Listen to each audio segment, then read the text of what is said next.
Ilang magsasaka ang nakatanggap ng mga titulo ng lupa sa Zamboanga del Sur. Naghandog din ang pamahalaan ng ilang mga kagamitan pangsaka. Si Clen K. Peñalosa ng PIA Zamboanga sa Balitang Pambansa. Matapos ang ilang taon at dekadang paghihintay, natanggap na ng mga magsasakang Agrarian Reform Beneficiaries o ARB ang kanilang titulo ng lupa mula sa Department of Agrarian Reform o DAR. Malaki ang pasasalamat ng mahigit 2,000 ARBs mula sa probinsya ng Zamboanga del Sur sa natanggap na titulo ng lupa, certificates of condonation, mortgage releases at mga makinarya at kagamitan sa pagsasaka. 30 katuig na ko nagtikat o karon pa yun nakawas ang title.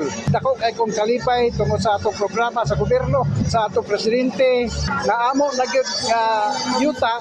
Gipasalamatan ako ang programa ni President Marcos nga diin iyang giunag yun ang mga mag-uuma na mga gabos.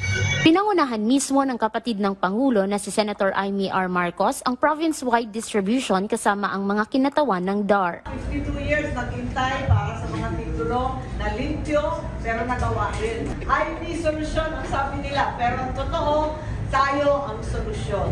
Together we will find a way.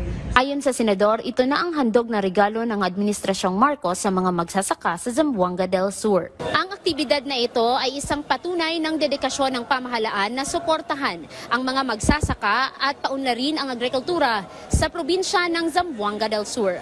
Mula sa Philippine Information Agency Zamboanga, Clen K. Peñalosa para sa Balitang Pambansa.